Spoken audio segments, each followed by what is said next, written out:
ఓం శాంతి 19/4/20 మురళి అవ్యక్త BapDada revise date 30/12/85. విశాల బుద్ధికి నిశాని, విశాల బుద్ధి యొక్క గుర్తులు అంటున్నారు. आज सर्वस्नेही सहयोगी सहजयोगी बच्चों से स्नेह के सागर सर्व खजानों के विधाता वरदाता बाप रूहानी मिलन मनाने आए हैं. ఈరోజు సర్వస్నేహి సహయోగి సహజయోగి పిల్లలతో స్నేహ సాగరుడు సర్వ ఖజానాల విధాత వరదాత బాబా ఆత్మిక మిలనం చేసుకోవడానికి వచ్చారు.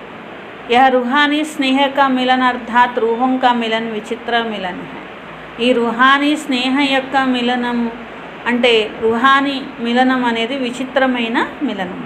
सारे कल्प में ऐसा रूहानी मेला हो नहीं सकता. इस संगम को इस रूहानी मिलन का वरदान मिला है. మొత్తం కల్పంలో ఈ ఆత్మిక మేళ ఇది తప్ప ఇంకొకటి లేదు. ఈ సంగమంలోనే ఆత్మిక మిలనం యొక్క వరదానం లభిస్తుంది. इस वरदानी समय पर वरदाता बाप द्वारा वरदानी बच्चे इस अविनाशी वरदान को प्राप्त करते हैं. ఈ వరదాని సమయంలో వరదాత బాబా ద్వారా वरदानी पिल्ललु ये अविनाशी वरदानम పొందుతారు. बाप की भी विधाता और वरदाता का अविनाशी पाठ इसी समय चलता है. బాబా యొక్క విధాత వరదాత పాత్ర అవినాశీ పాత్ర ఈ సమయంలోనే నడుస్తుంది. ऐसा समय वरदानों के अधिकारी आत्मा अपना सदाकाल का अधिकार प्राप्त कर रही है. ఇలాంటి సమయంలో వరదానాల అధికారి ఆత్మలు తన సదాకాలిక యొక్క అధికారాన్ని పొందుతున్నారు. ऐसे रूहानी मेले को देख बाप दादा भी हर्षित होते हैं. ఇలాంటి ఆత్మిక మేళాని చూసి బాప్ దాదా కూడా హర్షిస్తున్నారు. बाप दादा देख रहे हैं ऐसी श्रेष्ठ प्राप्ति करने वाले कैसे बोले साधारण आत्माएं विश्व के आगे निमित्त बनी हैं. ఈ విధంగా బాప్ దాదా చూశారు. ఇంత శ్రేష్టమైన ప్రాప్తి పొందినటువంటి ఆత్మలు ఎంత సాధారణంగా బోలా పిల్లలుగా ఉన్నారు, విశ్వం ముందు మరి నిమిత్తంగా అయ్యారు.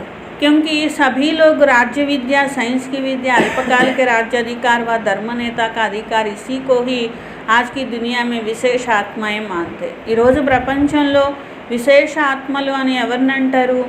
ఏదైనా సైన్స్ ప్రపంచంలో వాళ్ళు ఏదైనా సైంటిస్టులు ఉన్నారనుకోండి, వాళ్ళు చాలా గొప్పవాళ్ళు అంటారు. లేదా రాజ్యసత్తా ఉందనుకోండి ఎవరి దగ్గరైనా, వాళ్ళు గొప్పవాళ్ళు అంటారు. అల్పకాలికమైన రాజ్యాధికారం ఉన్న వాళ్ళను లేదా రాజకీయ నాయకులను ఇలాంటి వాళ్ళని గొప్పవాళ్ళుగా చూస్తూ ఉంటారు.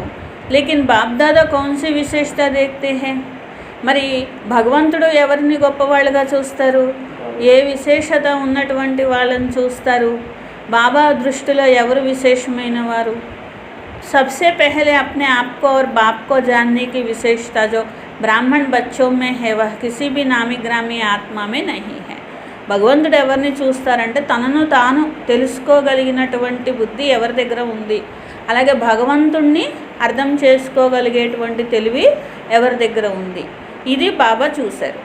కాబట్టి స్వయాన్ని తెలుసుకోవడము భగవంతుణ్ణి తెలుసుకునేటువంటి విశేషత బ్రాహ్మణులైన పిల్లల్లోనే ఉన్నది, అంతేగాని ప్రపంచంలో ప్రసిద్ధిగాంచిన ఆత్మల్లో లేదు.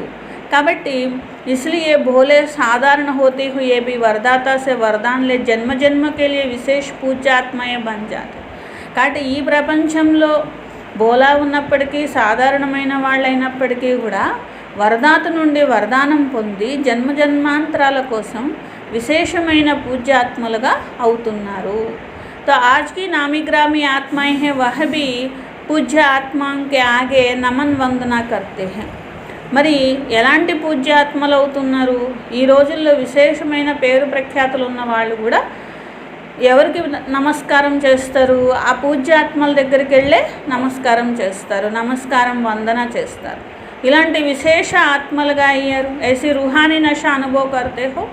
ఇలాంటి ఆత్మిక నశ అనేది అనుభవం చేసుకుంటున్నారా? నా ఉమ్మీద్ ఆత్మాओं को उम्मीदवार बनाना यही बाप की विशेषता है.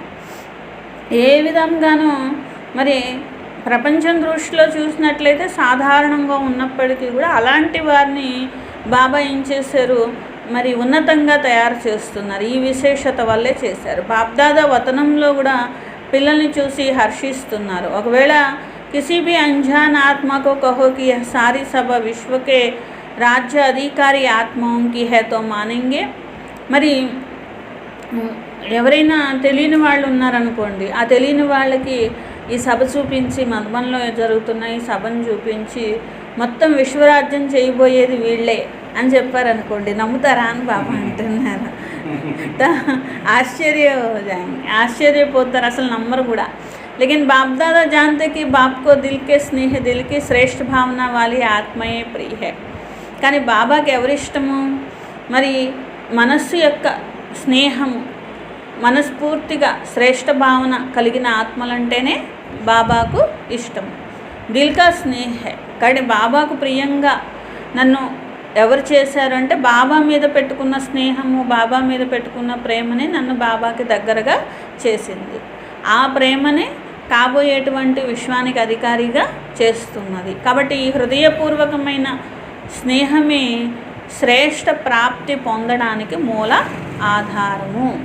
ఈ హృదయపూర్వకమైన స్నేహమే మరి దూరం నుండి కూడా మధుబన్ వాసిగా చేస్తుంది. దిలారాం బాబాకు ఇష్టమైనటువంటి వారు హృదయపూర్వకమైన స్నేహితులు. ఇసిలియే జో భీ హో జైసే భీ హో లేకిన్ పరమాత్మ కో పసంద్ హో. కాబట్టి ఎవరున్నా, ఎలాంటి వారున్నా పరమాత్మకు ఇష్టమైనటువంటి వారు. ఇసిలియే అప్నా బనాలియా, కాబట్టి తనవారిగా చేసుకున్నారు. ప్రపంచంలో వాళ్ళు ఎదురు చూస్తున్నారు, భగవంతుడు వస్తారు, మాకు భగవంతుడు ఏదో ఒక ప్రాప్తిని ఇస్తారు అని ఎదురు చూస్తున్నారు. బాప్ ఆయేగా ఉస్ సమయ ఐసా హోగా వైసా హోగా, భగవంతుడు వస్తే అలా అయిపోతుంది, ఇలా అయిపోతుంది అని చూస్తున్నారు. కానీ మీరు మీ అందరి నోటి నుండి, మనసు నుండి ఏమొస్తుంది? మేము భగవంతుడిని పొందాము అంటున్నారు. వాళ్ళు ఏమంటారు? భగవంతుడు వస్తారు ఎప్పుడో అంటున్నారు. అంటే వాళ్ళు గుర్తుపట్టలేదు, మీరు గుర్తుపెట్టారు. వాళ్ళు పొందలేదు, మీరు పొందారు. ఆప్ సంపన్న బన్ గయే హో, మీరు సంపన్నంగా అవుతున్నారు కదా. బుద్ధివాన్ అబ్ తక్ పరఖనే మే సమయ సమాప్త కర్ రహే హై. వాళ్ళు ప్రపంచం దృష్టిలో తెలివైన వాళ్ళు, కానీ వాళ్ళ తెలివి ఎందుకు వాడుతున్నారు? పరిశీలించడంలోనే టైం వేస్ట్ చేసుకుంటున్నారు. అవునా కాదా, అవునా కాదా అని పరిశీలిస్తున్నారు అనమాట. ఒక నిర్ణయానికి కూడా వాళ్ళు రాలేకపోతున్నారు. ఇసిలియే హీ కహా జాతా భోలేనాథ్ బాప్ హే. అందుకనే భోలానాథుడు అంటారు బాబాని. గుర్తించేటువంటి విశేషత కలిగిన విశేష ఆత్మలు మీరు అంటున్నారు. పహచాన్ లియా ప్రాప్త్ కర్ లియా, తెలుసుకున్నారు, పొందేశారు. అబ్ ఆగే క్యా కర్నా హై, తెలుసుకున్నారు, పొందేశారు, అయిపోలేదు కదా, ఇంకా ఏం చేయాలి? సర్వాత్మం పర్ రెహం ఆతా హై, అందరు ఆత్మల మీద దయ కలగాలి కదా. వాళ్ళు పాపం ఆత్మలే, వాళ్ళు కూడా బాబా పిల్లలే, అందరూ ఒక బేహద్ పరివారమే. మీ పరివారంలో ఉన్నటువంటి ఆత్మలకు వరదానాలు వంచితులైపోతున్నారు. కాబట్టి ఉమంగ ఉత్సాహము వాళ్ళకు కూడా ఇప్పించాలని ఉండాలి కదా అంటున్నారు. అప్నీ ప్రవృత్తియా మీ హీ బిజీ హో గయే హో, మీ ప్రవృత్తుల్లోనే బిజీగా ఉన్నారా? బేహద్కి స్టేజ్ పర్ స్థితి హో, బేహద్కి ఆత్మాకి సేవా కా శ్రేష్ఠ సంకల్ప్ హీ సఫలతా కా సహజ్ సాధన హై. బేహద్ స్థితిలో మరి ఉన్నారా? బేహద్ ఆత్మల సేవ శ్రేష్ఠ సంకల్పం అనేది సఫలతకు సహజమైన సాధన. अभी सेवा की गोल्डन जुबली मना रहे हो, उसके लिए विशाल प्रोग्राम बनाए हैं. जितना विशाल प्रोग्राम बनाए उतना विशाल दिल, विशाल उमंग, विशाल रूप की तैयारियां की है. ఇప్పుడు బేహద్ సేవ యొక్క ప్రోగ్రాం తయారు చేశారు. ఎంత విశాలమైన ప్రోగ్రాం తయారు చేశారో అంత విశాల హృదయం, విశాలమైన ఉమంగ ఉత్సాహం సేవ చేయాలని చెప్పి అలా విశేషమైన తయారీలు కూడా చేసుకున్నారా? లేకపోతే ఆలోచిస్తున్నారా? भाषण करने वाले तो भाषण करने को मिलेगा तो कर लेंगे, निमंत्रण बांटने को मिलेगा तो बांट लेंगे. మీరు చేయాలి అని భావిస్తున్నారా? లేకపోతే చెప్తే చేద్దాంలే అని అనుకుంటున్నారా? ఆహ్వానం ఇస్తే చెయ్యండి అని చెప్తే చేద్దాంలే, చూద్దాంలే అని అనుకుంటున్నారా అని బాబా అంటున్నారు. ఇస్కో విశాల్ తయారియా కహా జాతా హై. చెప్తే చేద్దాంలే అని అనుకోవడం కాదు, మీ అంతటా మీకే స్వతహాగా చేయాలనే ఉత్సాహము ఉండాలి అంటున్నారు. దాన్నే ఏమంటారు? విశాలమైన బుద్ధి అని అంటారు అంటున్నారు. ఇలా విశాలమైన తయారీ చేసుకుంటున్నారా? లేకపోతే డ్యూటీ లభిస్తే అప్పుడు చూద్దాము అని అనుకుంటున్నారా అంటున్నారు. విశాల్ ఉమంగ నహీ కహా జాతా, డ్యూటీ లభిస్తే చేద్దాము అనుకునే వాళ్ళకి విశాలమైన ఉత్సాహము అని అనరు అంటున్నారు. డ్యూటీ బజానా యహ ఆజ్ఞాకారి బన్నేకి నిశానీ తో హై, लेकिन बेहद की विशाल बुद्धि, विशाल उमंग उत्साह सिर्फ इसको नहीं कहा जाता. డ్యూటీ వహించడము, సేవ డ్యూటీ అనేది చేయడము, ఇది కూడా ఆజ్ఞాకారి పిల్లల గుర్తు. అయితే ఇంకా ఇంకా ఉన్నతిగా చెందాలి అంటే ఇంకా విశాల బుద్ధిగా, విశాల ఉమంగ ఉత్సాహం పెంచుకోవాలి అంటున్నారు. కేవలం డ్యూటీ లభిస్తే చేద్దాం లేకపోతే లేదు అలా కాదు అంటున్నారు. విశాలత యొక్క గుర్తు ఏంటి? ఎల్లప్పుడూ లభించినటువంటి డ్యూటీలో అంటే సేవలో నవీనతను తీసుకొని రావడము అంటున్నారు.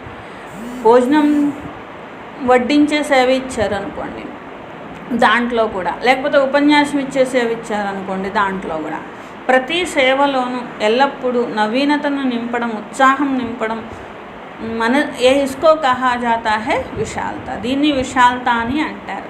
जो 1 वर्ष पहले किया उसमें कोई ना कोई रूहानियत की एडिशन जरूर है. మరి ఇంతకు ముందు సంవత్సరం చేసిన దానికన్నా ఏదో ఒక రుహానియతని ఎడిషన్ చెయ్యాలి అంటున్నారు. ఇలాంటి ఉమంగ ఉత్సాహం మనసులో వస్తుందా? ఓన్లీ ఒక డ్యూటీ లాగా చేసాము అలా కాదు, ఇంకా కొత్తగా ఏం చేద్దాం, దీంట్లో కూడా ఉన్నతి ఏం తీసుకొద్దాం, దీంట్లో కూడా కొత్తదనం ఏం తీసుకొద్దాం, అనేక ఆత్మలకి ఎలా ఉమంగ ఉత్సాహం ఇప్పించి వాళ్ళల్లో కూడా సేవాభావం తీసుకొని రావాలి, ఇట్లా ఆలోచించాలి అన్నమాట. వా సోస్తే హో జైసా చల్తా హై వైసే హీ హోగా. ఎలా నడుస్తే అలా నడుస్తుందిలే అని అనుకుంటున్నారా అని బాబా అంటున్నారు. హర్ సమయ విధి బుద్ధి బదల్తీ రహతీ తో జైసీ సమయ సమీప ఆ రహా హై. ఎందుకంటే ఇంతకుముందు నడిచినట్లు ఇప్పుడు నడవదు, విధి మారిపోతుంది కదా, అట్లాగే వృద్ధి అనేది కూడా పెరుగుతూ ఉంటుంది కదా. కాబట్టి రెండిట్లో మార్పులు తప్పకుండా వస్తాయి. చేసే విధానము మారాలి, అలాగే వృద్ధి కూడా జరగాలి. ఎప్పుడు ఒకే రకంగా ఉంటుందా ఏంటి అని బాబా అన్న. క్రిందటి సంవత్సరం, అంతకుముందు సంవత్సరం ఒకే రకంగా ఉండదు కదా. సేవ అంటే విధానం మారిపోతూ ఉంటుంది కదా అంటున్నారు. ఎంత సమయం సమీపంగా వస్తుందో అలా ప్రతి ఆత్మ బాబాకి, పరివారానికి అందరినీ సమీపంగా తీసుకురావాలి. అలాగే నేను కూడా సమీపంగా అవ్వాలి. ఇలాంటి విశేష అనుభవం చేసుకోవాలి మరియు చేయించాలి. మననం చేయండి, ఏం నవీనత తీసుకురావాలి. ఇప్పుడు కాన్ఫరెన్స్ యొక్క విశాలమైన కార్యం చేస్తున్నారు. సభీ కర్ రహే హో యా జబ్ బడే హే వహీ కర్ రహే హే. మరి అందరూ చేస్తున్నారా, అన్నీ చేస్తున్నారా, లేకపోతే మరి పెద్దవాళ్ళు చేసుకుంటారులే మాకు కాదు బాధ్యత అనుకుంటున్నారా అని బాబా అంటున్నారు. సభీ కా కార్య హైనా హర్ ఏక్ కో సోచనా హై. కాబట్టి ఏం కొత్తదనం తీసుకురావాలి, ఉన్నతి తీసుకురావాలి అనేది ప్రతి ఒక్కరూ ఆలోచించాలి. ప్రతి ఒక్కరిది కార్యము, ఎవరో కొద్దిమందిది కాదు అని అంటున్నారు. అంటే యజ్ఞం అనేటువంటిది ప్రతి ఒక్కరిది ఉన్నది కాబట్టి ప్రతి ఒక్కరూ ఆలోచించాలి, ఉన్నతి కోసం ఆలోచించాలి, ఉత్సాహం పెంచడానికి ఆలోచించాలి, సమీపంగా తీసుకురావడానికి ఆలోచించాలి. ఈ విధంగా నిమిత్తంగా కొందరు ఉండొచ్చు. तो चाहे आगे निमित्त थोड़ों को बनाना होता है. जैसे भाषण करेंगे तो थोड़ी इतनी सारी सभा करेगी क्या. అలా అంటున్నారు. నిమిత్తంగా కొద్ది మందినే ఉంచాల్సి వస్తుంది కదా, అంతేనా? లేకపోతే అందరినీ ఇప్పుడు ఉపన్యాసం చెప్పాలి అనుకోండి, బాబా పిల్లలు అందరూ స్టేజ్ ఎక్కి ఉపన్యాసం చెప్తారా ఏంటి అని బాబా అంటున్నారు. నిమిత్తంగా కొద్దిమంది చెప్తారు కదా జ్ఞానం అనేటువంటిది. అలా ఎవరి విశేషతని వాళ్ళు బాబా యొక్క యజ్ఞంలో ఉపయోగిస్తూ ఉంటారు. ఎవరి డ్యూటీ వారు మరి పంచుకొని కార్యం చేస్తారు. పరివారం కదా ఇది. लेकिन सभी को निमित्त बनना है किस बात में. चारों ओर जहाँ भी हो, जिस ड्यूटी में को निमित्त हो, लेकिन जिस समय कोई विशाल कार्य जहाँ होता है उस समय दूर बैठे भी उस समय तक सदा हर एक के मन में विश्व कल्याण की श्रेष्ठ भावना, श्रेष्ठ कामना जरूर होना चाहिए. బాబా అంటున్నారు ఎంత దూరంలో ఉన్నప్పటికీ కూడా అందరికీ ఒక బాధ్యత అయితే, ఒక డ్యూటీ అయితే ఉంది. ఎంత దూరంలో ఉన్నా, ఏ కార్యంలో ఉన్నా శ్రేష్ఠ భావన, శుభ భావన అనేటువంటిది ఆ కార్యం నిమిత్తంగా చెయ్యడము, అది అందరికీ డ్యూటీ ఉన్నది అని బాబా అంటున్నారు. ఈ విధంగా जैसे कि वीआईपी अगर स्वयं नहीं पहुंच सकते तो शुभकामनाएं भेजते हैं ना, तो आप उन्होंने कम हो क्या. బాబా అంటున్నారు చూడండి, వీఐపీలు ఉంటారు, వాళ్ళు ఏం చేస్తూ ఉంటారు, ఒకవేళ వాళ్ళు ఏదైనా ప్రోగ్రామ్కి రాలేదు అప్పుడు ఏం చేస్తారు, విషెస్ పంపుతూ ఉంటారనమాట. మా శుభభావనలు, మా శుభకామనలు మీతో ఉన్నాయి, మేము రాలేకపోతున్నాము అని పంపుతారు. వాళ్ళకంటే మీరు తక్కువ ఏంటి, మీరు పంపలేరా అని బాబా అంటున్నారు. ఏ కార్యం జరిగినా ఏం చేయాలి, మీ విషెస్ అనేవి ఆ యొక్క కార్యానికి ఇస్తూ ఉండాలి అని బాబా అంటున్నారు. మీరు వేరే డ్యూటీలో ఉండొచ్చు, ఆ కార్యం ఇంకొక చోట జరుగుతూ ఉండొచ్చు, లేదా మీ ముందే జరుగుతూ ఉండొచ్చు, మీకు వేరే డ్యూటీ ఇవ్వచ్చు. అప్పుడు ఏం చేయాలి, ఆ యొక్క కార్యం పట్ల మీ శుభభావనలు, విషెస్ అనేవి మీరు పంపాలి అంటున్నారు. ఇది అందరికీ ఇవ్వబడినటువంటి డ్యూటీ అంటున్నారు. కాబట్టి విశేష ఆత్మలు మీరు మీ శుభభావన శుభకామనతో ఆ కార్యం తప్పకుండా సఫలం అవుతుంది అంటున్నారు. యహ విశేష్ దీని విశేష్ కంగన్ బాంధనా చాహియే, ఈ విశేషమైన రోజు విశేషమైన కంకణం కట్టుకోవాలి అంటున్నారు. హద్దు విషయాల్లో ఏదైతే సంకల్ప శక్తి, సమయం యొక్క శక్తి, వ్యర్థం అనేది పోకుండా ఉంటారు కదా, అలా ప్రతి సంకల్పంతో ఎల్లప్పుడూ విశాల సేవకు మీరు నిమిత్తంగా అవ్వాలి, ఈ శక్తితో సహయోగిగా అవ్వాలి అంటున్నారు. ఆబులో కాన్ఫరెన్స్ జరుగుతుంది, మేమేమో వేరే దేశంలో ఉన్నాం కదా, అలా అనుకోవద్దు అంటున్నారు. ఆబులో జరుగుతున్నప్పటికీ కూడా అది మీ యొక్క కార్యమే కదా జరుగుతున్నది అంటున్నారు.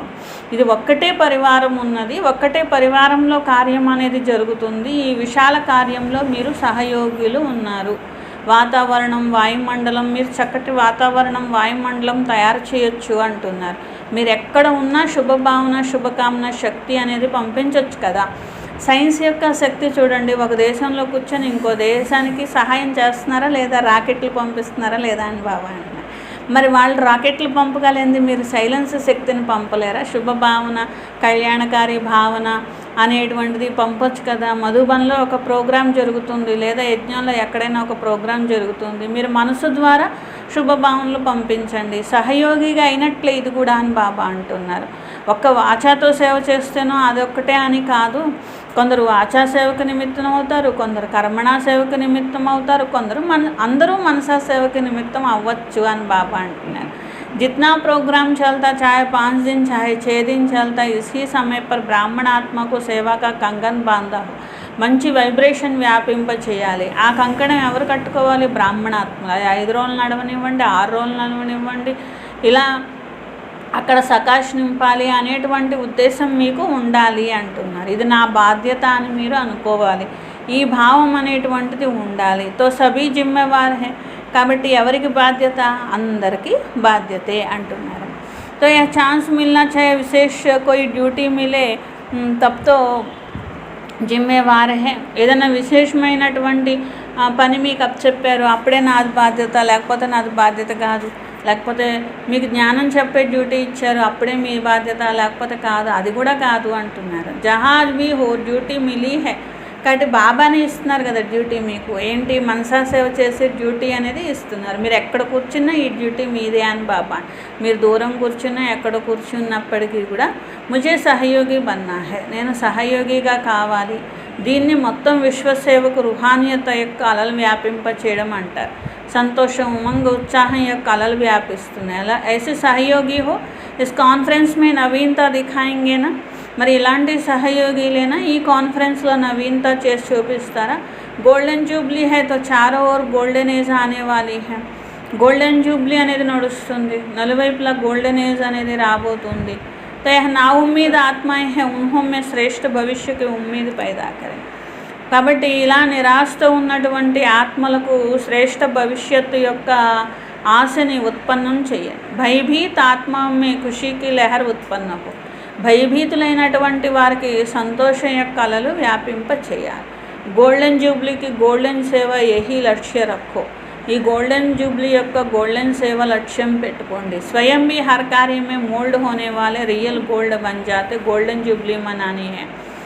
ప్రతి కార్యంలో మిమ్మల్ని మీరు మోల్డ్ చేసుకొని అనువుగా తయారు చేసుకోవాలి. ఎవరు ఇలా స్వయాన్ని మోల్డ్ చేసుకుంటారో, ఆ కార్యం ప్రమాణంగా సేవ చేయగలుగుతూ ఉంటారో వాళ్ళే రియల్ గోల్డ్ అని బాబా అంటున్నారు. రియల్ గోల్డ్ అయితేనే వంగుతుంది, రియల్ గోల్డ్ కాదనుకోండి వంగదని బాబా అంటున్నారు. కాబట్టి మరి గోల్డెన్ జూబ్లీ చేసుకోవడము అంటే మీరు రియల్ గోల్డ్ అయ్యి కార్యం అనుసారంగా సేవలో నిమిత్తం అయితే అప్పుడు రియల్ గోల్డ్ అంటారు, గోల్డెన్ జూబ్లీ చేసుకున్నారు అని అంటారు. మీరు గోల్డ్ అవ్వకుండా గోల్డెన్ జూబ్లీ ఎట్లా చేసుకుంటారని బాబా అంటున్నారు. అబ్ తక్ నహీ కియా తో కర్కే దిఖానా, ఇప్పటి వరకు చేసుకోకపోతే ఇప్పుడు చేసి చూపించాలి అంటున్నారు. तो ऐसी आत्माओं को निमित्त बनाओ जो एक अनेक आत्माओं की सेवा के निमित्त बन जाए. ఇలా అనేక ఆత్మల సేవకు నిమిత్తమయ్యేలాగా చేయండి. सोचते ही रहेंगे लेकिन करेंगे करेंगे कहते समय बीता जाता है, अंत में जो मिला उसको ही ले आते हो.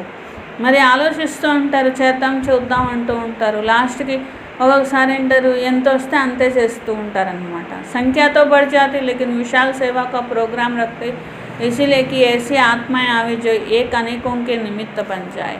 ఊరికినే ఎవరు దొరికితే వాళ్ళు తీసుకురావడం సేవ్ చేయడం కాదు. ఒకళ్ళు మీరు ఎవరు సేవ చేస్తారో వాళ్ళ ద్వారా చాలామంది సేవ జరగాలి, అట్లా ఆలోచించండి అని బాబా అంటున్నారు. ఇలా నలువైపులా సేవ నడుస్తూ ఉండాలి, తమ స్థానాల్లో కూర్చున్న కార్యం నడుస్తూ ఉండాలి. ఇలాంటి గోల్డెన్ జూబ్లీ స్వసేవతో పాటు విశేష ఆత్మల యొక్క సేవ అనేది కూడా జరగాలి. ఇలాంటి అలలు వ్యాపింప చేయండి అంటున్నారు. మొహబ్బత్ సే మెహనత్ కరో, స్నేహ ఐసి వస్తు జో స్నేహ నా హోనే సే సమయ నికాల్ జాతా తో యహ్ తో రూహానీ స్నేహ. ఇది ఆత్మికమైనటువంటి స్నేహము. దీంతో భూమిని తయారు చేయండి. ధర్నీ హీ ఐసీ హై, ఈ భూమి ఇలా అని కాదు, ఈ మనుషులే ఇలా అని కూడా కాదు. ఆప్ కేసే థే, మరి వీళ్ళు మారరు, ఈ భూమి ఇంతే అని అనొద్దు. మీరు ఎలా ఉండేవాళ్ళు ఇదివరకు అని బాబా అంటారు. మీరు మారారు కదా, మీరు మారారు కాబట్టి అందరూ మారుతారు అనుకోండి. ఇది కూడా శుభభావన అంటున్నారు. సదా శ్రేష్ఠ ఫలము ఇచ్చేటువంటి భావన అంటున్నారు. अच्छा अपने घर में आए हो या यह तो बाप को ही खुशी है, लेकिन समय तो हद का है ना. మీ ఇంటికి చేరుకున్నారు, బాబాకైతే సంతోషం ఉన్నది, లేకిన్ సమయతో హద్ హై, కానీ టైం అయితే కొద్దిగానే లభిస్తుంది కదా. ఎంత సంఖ్యనో అంత టైం అనేది పంచిపెట్టాల్సి వస్తుంది కదా. చీజ్ 4 हो, లేనే వాళ్ళే 8 हो, तो क्या करेंगे, उसी विधि से चलना है. వస్తువులు 4 ఉండి తీసుకునే వాళ్ళు 8 మంది ఉంటే ఇంకా ఆ విధతోనే నడవాల్సి వస్తుంది కదా. బాప్దాదా కూడా విధి ప్రమాణంగా నడవాల్సి వస్తూ ఉంటుంది కదా. బాప్దాదా ऐसे तो कह नहीं सकते इतने क्यों आए हो, भले आए. బాబా ఎప్పుడైనా ఇంతమంది ఎందుకు వచ్చారు అని అంటారు, టైం లేదు కదా అంటారా ఏంటి? బాబా రమ్మని అంటారు కదా. కానీ వచ్చినటువంటి దాన్ని బట్టి మరి సమయం ఏ విధంగా నడిపించుకోవాలో అలా నడిపించుకోవాల్సి వస్తుంది. అందరూ రండి, మంచిదే, స్వాగతము. సమయం ప్రమాణంగా విధి తయారు చేసుకోవాల్సి ఉంటుంది కదా అంటున్నారు. అదే అవ్యక్తవతనంలో అనుకోండి, అప్పుడు టైము ఎంతసేపు అయినా కానీ కలుసుకోవచ్చు అంటున్నారు. అంటే అప్పట్లో మధుబన్ ఎవరైనా వెళ్తే బాబా ఒక్కొక్కరితో పర్సనల్గా మాట్లాడేవాళ్ళు. తర్వాత అవన్నీ పోయినాయి అన్నమాట. అప్పుడు ఇంకా పిల్లలకు ఆలోచన వస్తుంది కదా, ఇదివరకు అయితే బాబా పర్సనల్గా మాట్లాడేవాళ్ళు మాతో, ఇప్పుడు అంత టైం ఇవ్వట్లేదు బాబా అంటే, బాబా అంటున్నారు టైం ఏమో కొంచెం ఉంది, పిల్లలేమో ఎక్కువ మంది ఉన్నారు, అలా ఒక్కొక్కరితో పర్సనల్గా మాట్లాడాలంటే కుదరదు కదా. తర్వాత గ్రూపులుగా మాట్లాడేవాళ్ళు. ఇప్పుడైతే అది కూడా లేదు, సభలో వచ్చి చెప్పి వెళ్ళిపోతున్నారు అన్నమాట. మహారాష్ట్ర కూడా కమ్మాలు చేసి చూపిస్తారు కదా అని బాబా అంటున్నారు. अच्छा सर्व स्वराज्य विश्वराज्य के अधिकारी ఆత్మలకు, సర్వ బేహద్ సేవలో బేహద్ వృత్తితో ఉండే శ్రేష్ఠ ఆత్మలకు, విశాల హృదయం, బుద్ధి, విశాల ఉమంగోత్సాహంలో ఉండే విశేష ఆత్మలకు, సదా స్వయం ప్రతి సేవలో నిమిత్తంగా నిర్మాణంగా ఉండే శ్రేష్టమైన బాబా సమానమైన సేవలో సఫలతను పొందే रूहानी ఆత్మలకు, रूहानी बाबा యొక్క याद प्यार और नमस्ते. हम रूहानी बच्चों की रूहानी बाप दादा को याद प्यार, गुड मॉर्निंग और नमस्ते. मेरा बाबा, प्यारा बाबा, मीठा बाबा, शुक्रिया शुक्रिया शुक्रिया. वरदान बालक और मालिकपन की समानता द्वारा सर्व खजानों में संपन्न भव. బాలక్ మరియు మాలిక్ యొక్క సమానత ద్వారా సర్వ ఖజానాలతో సంపన్నంగా కండి. ఏ విధంగా जैसे बालकपन का नशा सभी में है, ऐसे बालक से मालिक अर्थात बाप समान संपन्न స్థితి का అనుభవ करो. ఏ విధంగా బాలకులోనే నశ ఉంటుందో అదేవిధంగా బాలక్ స మాలిక్ అంటే బాబా సమానమైన సంపన్న స్థితిని అనుభవం చేయండి. మాలిక్ అనే విశేషత, ఎంత మాలిక్ అనే విశేషత ఉంటే అంత విశ్వసేవాదారి సంస్కారం స్వతహాగా ఇమర్జ్ అవుతూ ఉంటుంది. మాలిక్ అనేటువంటి నశ విశ్వసేవాదారి యొక్క నశ సమాన రూపంలో ఉన్నప్పుడు బాబా సమానమైన పిల్లలు అని అంటారు. బాలక్ సో మాలిక్ 2 స్వరూపాలు ప్రత్యక్ష కర్మలో రావాలి. అప్పుడు బాబా సమానమైన సర్వ ఖజానాల సంపన్న స్థితి అనుభవం చేసుకోగలుగుతారు. స్లోగన్ జ్ఞాన్ కే అఖుట్ ఖజానం కే అధికారి బనో తో అధీనత ఖతం హో జాయే. జ్ఞానం యొక్క తరగని ఖజానాలకు అధికారిగా అయినట్లయితే ఆధీనత అనేది సమాప్తం అవుతుంది. ఇవాళ థర్డ్ సండే 6:30 to 7:30 యోగం చేయాలి. ఓం శాంతి.